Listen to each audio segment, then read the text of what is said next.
Boa tarde a todos. Vamos dar início à palestra colocando uma legenda financeira na economia real, que será apresentada por André Castro. Ele é advisor da Blue Bridge Advisors. Agradecemos ao palestrante e a todos que se inscreveram. Informamos que a partir de agora a atividade está sendo gravada. A gravação será disponibilizada no YouTube do Departamento de Administração. Pedimos aos participantes que desliguem seus microfones e suas câmeras. Além disso, pedimos que as perguntas sejam enviadas no chat. Participem da nossa campanha de solidariedade. Estamos aceitando doações de roupas e de alimentos não perecíveis. As doações podem ser entregues na ADM, que fica no térreo da face. Ficaremos muito gratos se puderem nos auxiliar nessa campanha. Agora passaremos a palavra ao palestrante André. Boa tarde, pessoal. Gostaria primeiramente de agradecer o convite. Vim aqui com a missão de substituir o Daniel, que é um sócio meu aqui, e hoje a gente está tendo um lançamento de uma plataforma nossa, que eu vou até falar um pouco aí mais na frente. Mas, de qualquer forma, muito obrigado. Espero atender a expectativa e vamos lá, vamos falar um pouquinho aqui.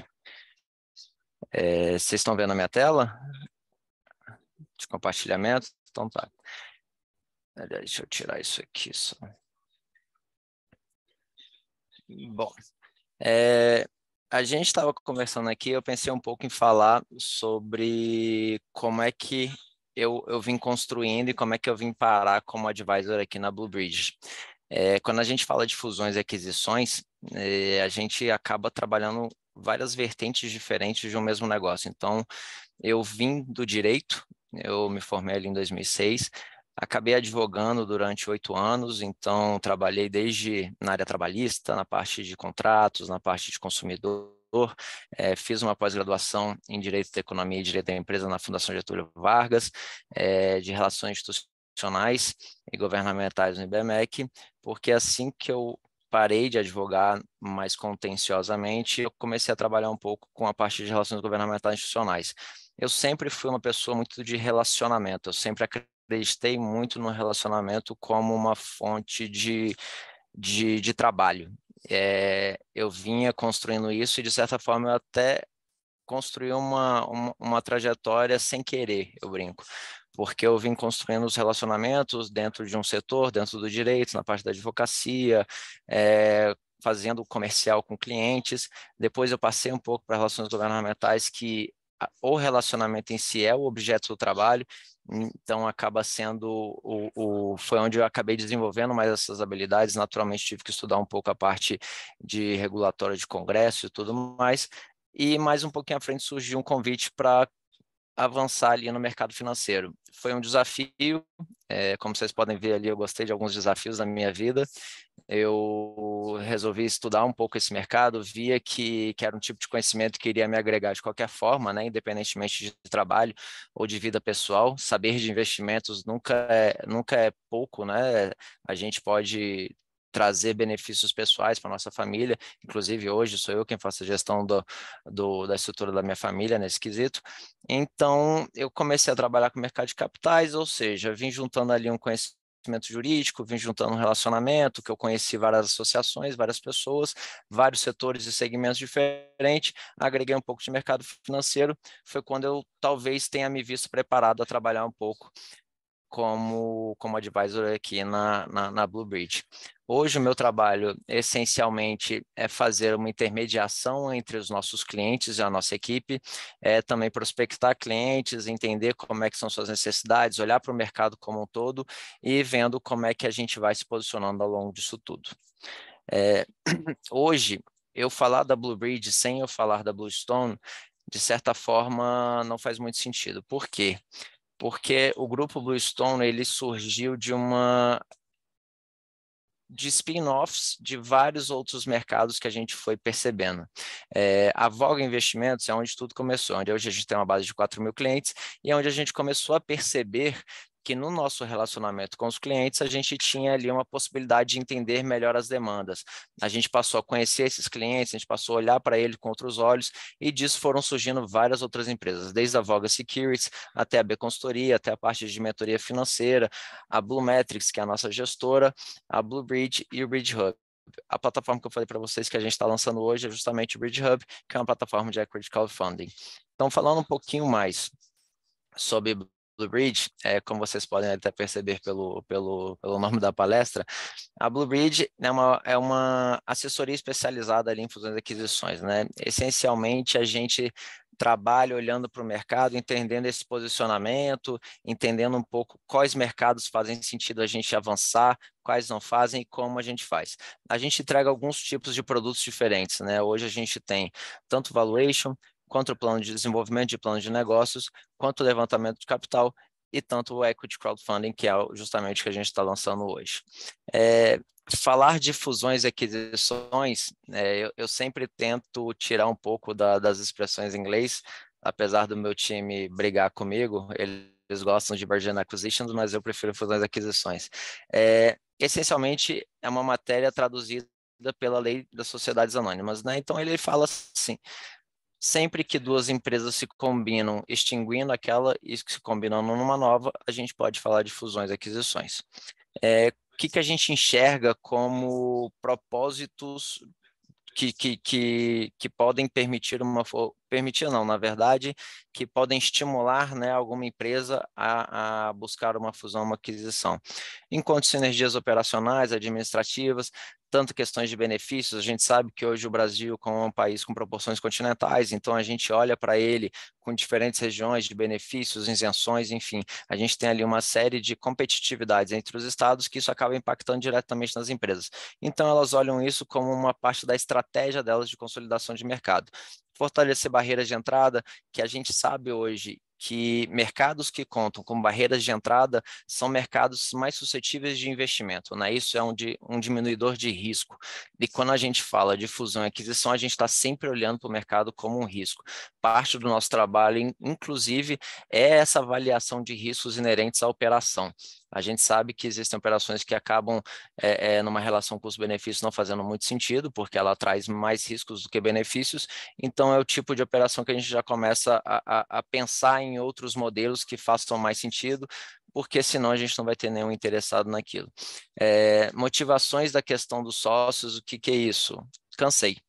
É um sócio que cansou. É um senhor de idade que tem 80 anos, que criou um negócio próspero, que não enxerga na família dele muitas condições ali de perpetuidade do negócio e acaba preferindo consolidar aquilo num patrimônio, isso sim passar ali para a família dele.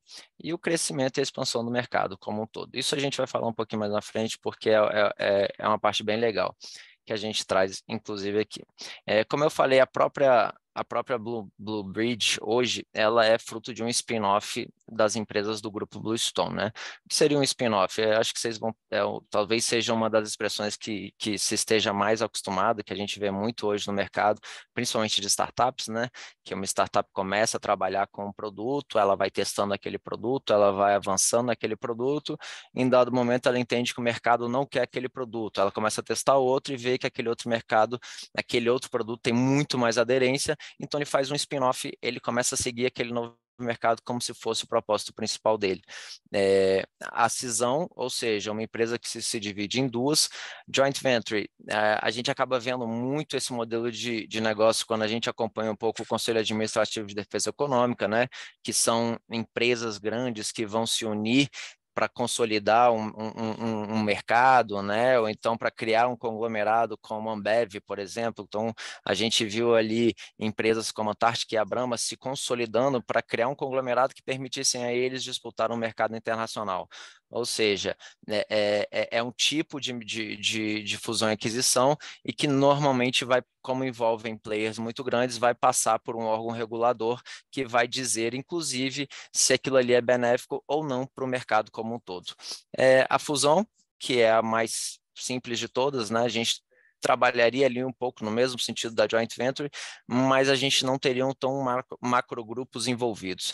E a aquisição é quando uma empresa de fato olha para outra, entende que ela tem ali uma sinergia com algum processo que ela acha que é válido, e ela vai de fato para a aquisição, ela entende que ela tem um posicionamento de caixa de mercado que permite a ela avançar nesse sentido.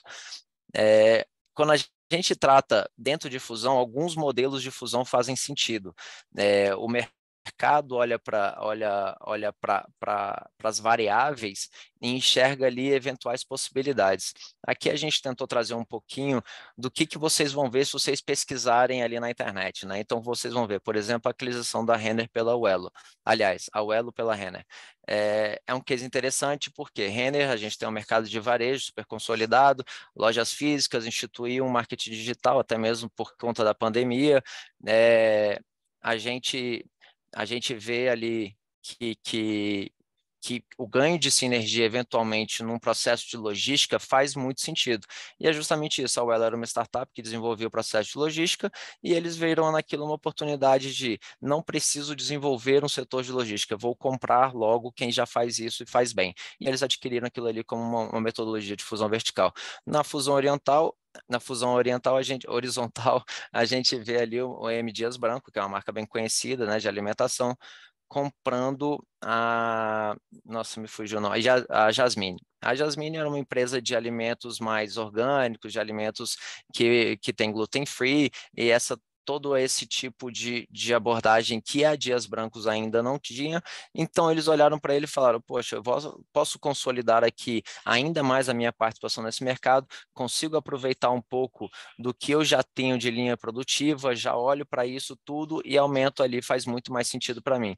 Conglomerado, Coca-Cola, um exemplo perfeito que você vai ter desde a produtora até uma envasadora, até uma distribuidora, ou seja, ele de fato atende ali todo o mercado e se posiciona como um player internacional, né? A gente vai olhar muito essa posição de conglomerado quando a gente fala de empresas que, quando a gente pensa internacionalmente, a gente já vem à cabeça. Hoje é muito legal a gente pensar que a Ambev é um player nacional que tem um posicionamento internacional muito forte, né? A gente, salvo engano, nós somos a Ambev tem ali o maior participação de mercado de cerveja do mundo, inclusive o próprio grupo da Ambev também acabou se expandindo, né, para outros setores, comprando ali outras empresas, enfim, a gente tem um case bem interessante de ser estudado. Fusão de extensão de mercado, Sadi Perdigão, também é o tipo de fusão e aquisição que o CAD vai olhar, ele vai entender se esse ganho das empresas reflete também um ganho para o consumidor, né? A gente entende que quando duas empresas do mesmo setor se juntam, eles estão olhando ali para um ganho de poder de negociação perante a fornecedores, um aumento do trabalho que vai permitir a eles evoluir nesse sentido.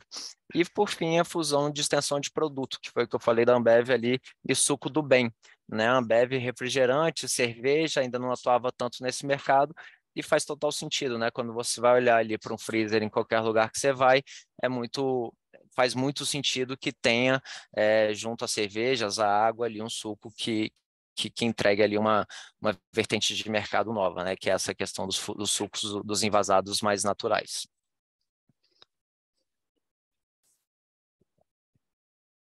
Bom, aqui já falando um pouquinho de como é que a gente desenvolve o nosso trabalho. A gente divide esse trabalho ali em preparação, abordagem, negociação e diligência. Olhando para esse diagrama, você acha que a gente chegando ali na abordagem, na negociação, a gente talvez esteja em 80% do processo, né, de fusão e aquisição, mas não, a gente brinca que a gente está ali no 40 minutos do primeiro tempo. Por quê? O processo de diligência é sempre um processo muito complicado. Mas voltando aqui, vamos falar um pouquinho do prelúdio, que talvez seja um dos momentos do trabalho. Desculpa. Que a gente acaba tendo mais trabalho. Por quê? Deixa eu passar aqui. Não, no prelúdio é onde todas as nossas equipes, os nossos squads vão de fato conhecer o cliente, é onde eles vão entender o cliente, é onde eles vão validar as teses que a gente está desenvolvendo. O que é uma validação de tese? Validação de tese é ver se faz sentido aquele cliente ser vendido, ver se faz sentido aquele cliente partir para uma captação de dinheiro no mercado, qual tipo de captação vai valer a pena, se seja emitindo uma dívida, ou seja, um certificado de recebíveis, ou uma debenture, ou se de fato vale a pena a gente procurar novos sócios. Quem são esses sócios? São sócios estratégicos? São sócios financeiros? enfim, tudo isso a gente encaixa dentro do Prelúdio. O Prelúdio comporta reuniões tanto individualizadas com as equipes, equipe de modelagem e equipe de projetos, como também reuniões com os advisors, né? Que são as pessoas que vão fazer essa intermediação. É quem vai, talvez, traduzir para o cliente o que de fato ele vai ter como entrega, né? Ele vai trazer para o cliente as dores que tanto a equipe está sentindo para conseguir resolver aqueles problemas, quanto eventualmente trazer para a nossa equipe o que vai ser desenvolvido, o que precisa ser desenvolvido e em qual sentido para o cliente se entender atendido. Todo esse trabalho acaba resultando tanto no Infomemo quanto no processo de evaluation, que é onde entram as equipes de projeto e equipe de modelagem. Definição de tese e, por fim, o pitch deck. Pitch deck é a ferramenta que a gente usa para provocar o mercado. O que é provocar o mercado? É trazer para ele um pouco de informações, mas ainda sem falar necessariamente da oportunidade. É onde a gente vai trazer para ele que o cliente X tem interesse num processo Y, ou seja, de expansão, seja de venda, e ele tem um mercado hoje que trabalha tantos milhões, ele gera um faturamento assim, ele tem clientes de tais perfis, e que caso tenha mais interesse, a gente gostaria de conversar. Esse elemento permite a gente identificar dentro de uma lista que a gente acaba trabalhando, quais fazem de fato sentido para a gente evoluir, que é justamente esse mapa de oportunidades. Mapa de oportunidades e roadshow, a gente vai avançando de uma lista longa para uma lista um pouco mais curta. Por quê? Quando a gente entra em lista curta, é justamente quando a gente começa a trabalhar as condições da negociação e a elaboração de memorando de entendimentos. Nesse momento da negociação, a gente já começa a ter ali uma série de direitos e obrigações de ambas as partes. Por quê? Porque é a partir dessa negociação que a gente vai disponibilizar informações sensíveis.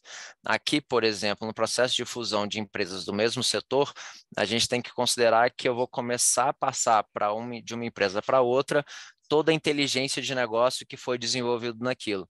E se esse negócio não der certo, né? Se a gente chegar ali na parte de diligências, que foi como eu falei para vocês, 40 minutos do primeiro tempo, mais ou menos, a gente não vai ter um negócio frutífero, vou ter divulgado ali um segredo industrial e um prejuízo vai ter sido gerado. Então, aqui, quando a gente trata de condições e elaboração de memorando de entendimentos, a gente, de fato, estabelece direitos e obrigações, traz aplicação de multa, traz ali, talvez, até um não solicite, que é não solicitação de clientes, né? Não abordagem, enfim, a gente tem alguns entendimentos, algumas condições e condicionantes que são elaboradas que permitem a gente trazer um pouco mais de segurança para aquela transação.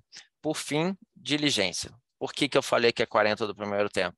Porque até aqui é o que uma empresa falou que tem para outra, né? Não necessariamente aquilo reflete a verdade. Quando a gente desenvolve o nosso trabalho na Blue Bridge, a gente sempre parte dos documentos que nos são fornecidos pelas empresas. Necessariamente, a gente faz as nossas diligências, então a gente provoca até mesmo revisões de documentos, que a gente entende que tem um lançamento que está equivocado, porque a gente vai se posicionar quase que como um advogado do diabo. A gente se posiciona de uma forma a antecipar o que vai vir no processo de diligência, justamente para a gente garantir que aquele processo de diligência se transcorra da melhor forma possível. Nunca é dessa forma, não tem jeito. Ali a gente vai confrontar o que foi dito com a realidade. São diligências, vocês imaginem aí processos de fusão e aquisição que envolvem filiais, que envolvem unidades de fábrica, que tem maquinário, que tem que verificar se aquele maquinário foi depreciado de forma correta na demonstração contábil, se as DREs estão disponibilizadas em conformidade do gerencial com o contábil, enfim, existe uma série de verificações que tem que ser feitas aqui. Já entra equipe jurídica também, então a gente trabalhando associado a um escritório jurídico, enfim, aqui a gente vai tentar formalizar o entendimento. As chances de não sair negócio a partir do processo de diligência, infelizmente, acaba sendo muito grande. Então, quando a gente fala de 40 do primeiro tempo, é porque todo o restante do jogo vai ser desenvolvido nessa fase, vai ser onde infinitas reuniões vão ser realizadas e vai vir toda a elaboração de preço. Quanto você pede, quanto você de fato vale e quanto de fato pagam para você. A metodologia, como eu fui falando para vocês, que a gente escolheu trabalhar aqui, foi dividir bem as nossas áreas. Hoje a gente divide ali essencialmente nessas 4 áreas, com 2 abordagens específicas. Na abordagem de cima, onde vocês vão ver o comercial, os advisors e o processo de inteligência, é onde a gente vai trabalhar a nossa captação, nosso posicionamento de mercado. Exemplo, a gente começa a olhar muito para o mercado e perceber que a gente está tendo uma série de negócios ocorrendo no setor de telecomunicações. A minha inteligência vai detectar isso, vai começar a estudar esses processos, né, essas vendas, vai entender qual é o sentido, se tem um lado comprador mais forte, se tem um lado vendedor mais forte, se tem algum player se posicionando de forma mais consolidada, como é que está sendo o comportamento dele, se ele está olhando mais para a horizontalidade ou para a verticalidade, e a gente vai entender um pouco do mercado e vai começar a se posicionar ou do lado do comprador, ou do lado do vendedor, ou de ambos os lados. Para a gente não tem, a gente não escolhe o time, a gente simplesmente defende e se posiciona de uma forma que a gente consiga atender todo o mercado. Eventualmente, a gente consegue até atender empresas do mesmo setor, porque a gente pode ter dentro de casa uma solução que atenda as duas. A inteligência desenvolve isso e o comercial vai para o ataque, é onde a gente brinca ali que tem que ter faca nos dentes e sangue nos olhos. Onde as pessoas vão de fato atrás, prospecção fria, prospecção quente, cold call, enfim. O comercial é um desafio, mas é um desafio muito legal. É um desafio que quando de fato você alcança um resultado, depois de 15 nãos, você tem um sim, é muito interessante, você ganha dinheiro, ou seja, todo mundo quer trabalhar para ganhar dinheiro, né? Depois que a gente conquista o cliente, a gente trouxe o cliente para dentro, a gente mais uma vez volta para o advisor. Disso o advisor vai dividir com os squads a responsabilidade, tanto a equipe de projetos quanto a equipe de modelagem. Qual que é a diferença dessas equipes? A parte de projetos vai olhar para o mercado como um todo. Então, ele vai até aproveitar um pouco do que o processo de inteligência fez, vai olhar para o mercado, vai olhar para o setor, vai entender o volume de negócios desse setor, especificamente naquele player, como é que ele se posiciona, se ele é um grande, se ele é pequeno, se a atuação dele é regional ou, de fato, um posicionamento já em termos de país, ou no caso de Brasília, né, uma atuação menor, mais distrital, a gente começa a entender quais são as possibilidades vertentes àquele negócio, quais são os ganhos que ele pode ter, e isso tudo vai sendo desenvolvido, vai sendo elaborado todo um documento que vai trazer esse estudo de mercado. O que está sendo feito aqui, essencialmente? Está se criando subsídios, está se criando informações que permitam a gente, quando a gente for abordar o mercado para ou vender ou comprar essa empresa, a gente ter ali elementos que nos defendam o que a gente está precificando ao final. Junto com isso, vem a equipe de modelagem. Aqui é número, onde a equipe vai de fato entender, vai fazer umas diligências prévias, vai entender se os lançamentos de DRE, de demonstrativo de recebíveis, vai bater com os demonstrativos contábeis. A gente, infelizmente, acaba ainda contando com muito erro nesse sentido, então é um trabalho muito minucioso, a equipe é muito dedicada, a gente brinca aqui que os meninos fazem muito corujão, ou seja, passa ali de um dia para o outro trabalhando, é um desafio, a gente vem conseguindo conquistar ali alguns passos importantes, entender como é que a gente olha para o cliente, também trazendo inteligência para os nossos clientes nesse sentido, porque ele juntando a equipe de projetos com a equipe de modelagem é onde a gente vai de fato conseguir definir o infomemo ou memorando de informações, que é justamente o documento que a gente entrega ao final. Aqui é um modelo, mas é um documento que essencialmente a gente entrega ali entre 80 e 90 folhas. Por quê? Porque ele vai trazer todo o sumário executivo que foi desenvolvido ali pela equipe de projetos, a tese de movimento de investimento que foi definida em conjunto das equipes do advisor e do cliente, a visão geral do mercado, visão geral da empresa, ou seja, a gente tanto olhou para o mercado quanto olhou para dentro da empresa, quais são as competências, as capacidades dela, quais são os produtos e serviços trabalhados ali dentro, se existe ali uma capacidade produtiva ociosa, se não existe, se não existe, como é que seria um custo de expansão, enfim, os financials que vão justificar ali um valuation e todos os riscos inerentes àquela negociação. Quando a gente trata os riscos, a gente, de certa forma, está trazendo uma responsabilização tanto do lado vendedor quanto para o lado comprador. Em qual sentido? estão ambos avisados de que quais são as possibilidades vertentes daqueles negócios. Então, para a gente é um elemento muito importante, acaba que a gente se posiciona de uma forma que os nossos documentos possam ser usados em operações que envolvam regulações mais restritas, a exemplo de CVM. Então, a gente consegue já também, como posicionamento de mercado nosso, já olhar para outros mercados de uma forma mais acessível, né? A gente em Brasília, de certa forma, temos aqui um posicionamento muito novo, né? São poucos players que existem que fazem isso que a gente faz. E a gente começa a olhar para o mercado de São Paulo e ver que existe essa possibilidade também da gente trabalhar em conjunto com eles. A parte de modelagem, que é justamente a equipe de modelagem que traz os nossos analistas financeiros e tudo mais, você vê que eles têm uma série de atividades concatenadas e que vão justificar todo o valor no documento final. Análise de documentos, acreditem se quiser, a gente ainda tem muita empresa que trabalha com papel, então a gente tem que trazer, às vezes, uma digitalização desses processos para a empresa poder, de fato, se posicionar no mercado. Os ajustes contábeis necessários aqui envolve muita discussão com os contadores das empresas. A gente tem um conflito em regra com eles, pois muitos entendem que a gente está questionando o trabalho deles. E, de certa forma, a gente está. Mas sempre em benefício do cliente, né? Qual é, a documentação histórica daquela empresa, análise do setor, raciocínio do modelo, o custo de capital, né, que é o WACC, a modelagem que a gente usou para aquele valuation, um dashboard, uma modelagem pós-dinheiro, vou falar um pouquinho disso também, que gera todo aquele documento que a gente falou. Aqui a gente traz um pouquinho de uma consolidação de uma modelagem financeira, né? Esse mini dashboard aqui é onde a gente já traz alguns números consolidados. Junto com esse dashboard, a gente tem uma série de outras planilhas que, na verdade, estão alimentando isso aqui. Isso aqui é o resultado. Isso aqui é onde a fórmula está sendo consolidada para o cliente ter um visual. Porque a gente enxerga que o visual é muito importante. A gente enxerga que nem sempre a gente está lidando com o lado técnico do outro lado também.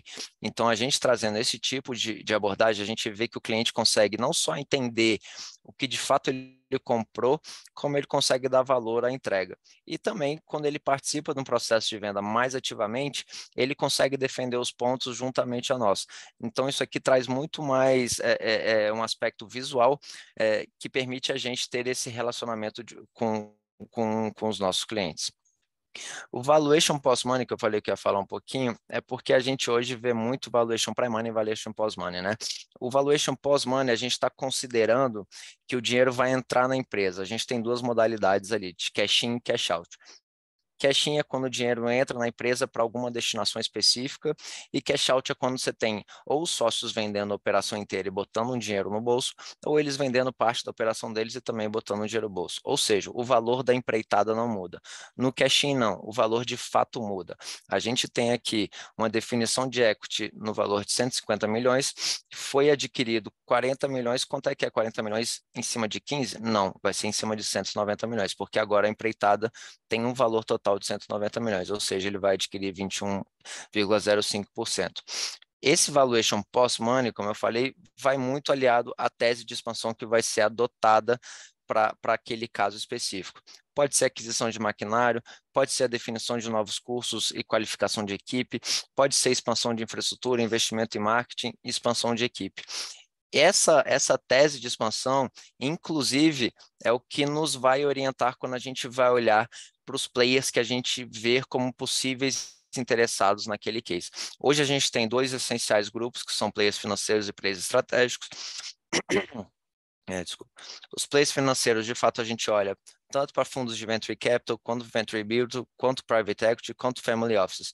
Aqui, a gente pode conseguir fazer uma junção de capacidades, ou seja, um player que pode ser estratégia, às vezes você tem um venture capital que é especializado no setor, então eu estou matando, de certa forma, dois coelhos numa cajadada só, olhando para aquele player vivendo um ganho de inteligência e um ganho financeiro. Essa seria a melhor solução possível.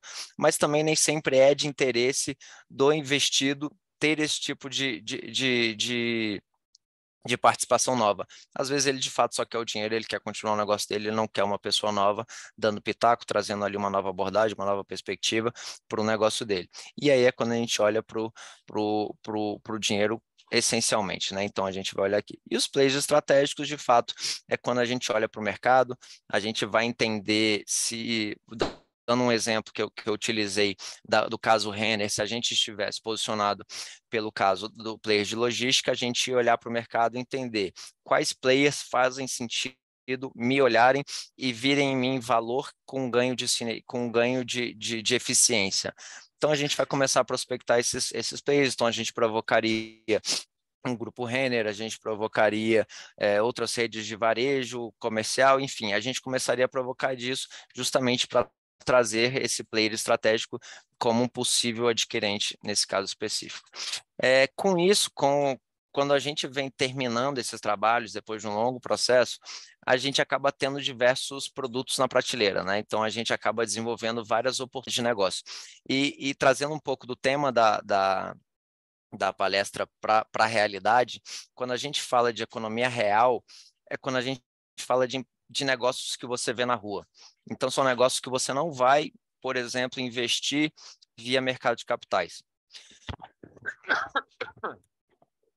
São negócios acessíveis, são negócios que a gente olha e pensa, nossa, como é que eu faria para participar de um comércio como esse, né, de mercados mais regionais? E a gente entendeu que a gente conseguiria trazer para esse mercado um acesso, né? A gente conseguiria trazer para essas pessoas a possibilidade de ter esse tipo de diversificação de investimento nas suas carteiras. Então, foi quando a gente desenvolveu justamente o Market Watch. Market Watch a gente traz ali de forma resumida, dentro daquele teaser que eu tinha falado um pouquinho antes, as informações que estão sendo trabalhadas dentro daquela oportunidade específica.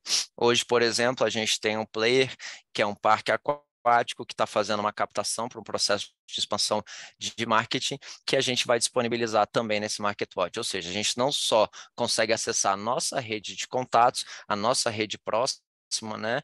Como a gente consegue trazer essas oportunidades para outras pessoas e outros players que possam vir a se interessar. Aqui é a plataforma do Bridge Hub, que é de Equity Crowdfunding, que está muito em evidência agora, né? A gente tem aí algumas empresas, algumas startups sendo desenvolvidas e buscando acesso a investimentos via equity crowdfunding.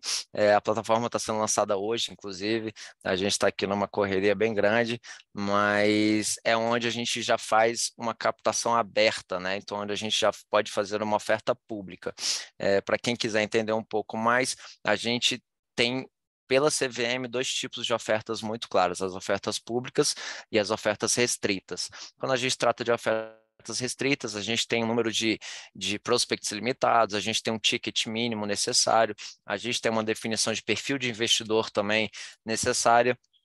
Quando a gente já vai para plataformas que têm a possibilidade de fazer captações abertas, esses critérios acabam sendo diminuídos um pouco, então ele consegue pulverizar e diversificar esse tipo de investimento também para as pessoas. Então é como se hoje você pudesse investir numa startup como a Origins, que é aqui de Brasília, que a gente sabe que teve ali uma captação bem legal, é um player que está com valor de mercado de mais de 100 milhões, e as pessoas costumam saber dessas ocasiões quando ela vai publicada no jornal, né? E eventualmente ela estava ao seu lado. Às vezes seu vizinho investiu porque ele conhecia o cara, às vezes seu primo investiu porque ele tem um conhecido que era lá de dentro.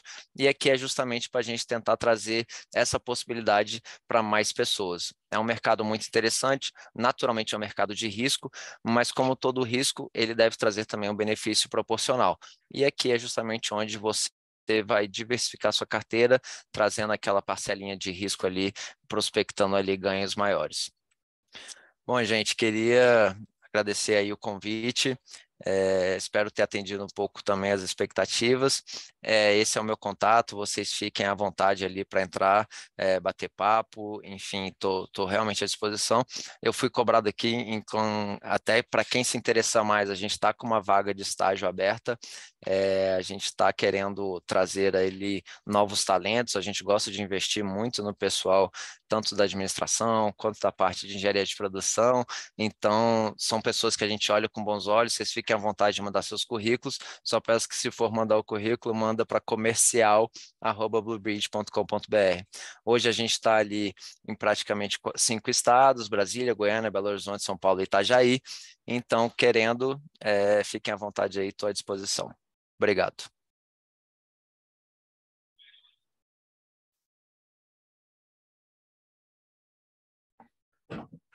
Alguém tem alguma pergunta?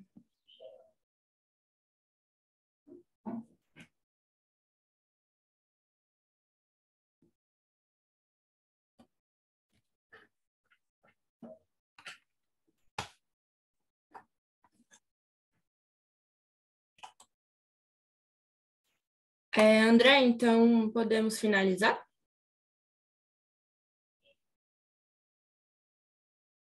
Fica a seu critério. Mas se Podemos sim. ninguém tiver mais alguma pergunta, nada a acrescentar, Então, podemos sim. então só um momento. Agradecer mais uma vez aí. Tá, deixa eu só fazer os agradecimentos finais.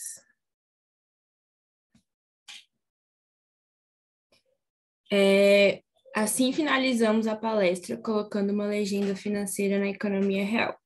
E agradecemos ao palestrante André Castro pela participação na 10ª semana acadêmica. Informamos que as declarações serão enviadas por e-mail. Também estarão disponíveis nos seus ingressos no Simpla em até 24 horas, para aqueles que permaneceram 75% do tempo da palestra. Também lembramos que mais tarde e amanhã teremos mais atividades na CADM. Relembrando, participem da nossa campanha de solidariedade. Estamos aceitando doações de roupas e de alimentos não perecíveis. As doações podem ser entregues na ADM, no térreo da face. Ficaremos muito gratos se puderem nos auxiliar nesta campanha. Agradecemos também aos nossos patrocinadores, a Fazenda e o Mercado Malunga, Barlavento Estratégia Financeira, Eloá Novaes Estética Facial e coautores do administrador Gilson Joel Fernandes. É isso, gente. Obrigada. Obrigado de novo. Tchau, tchau.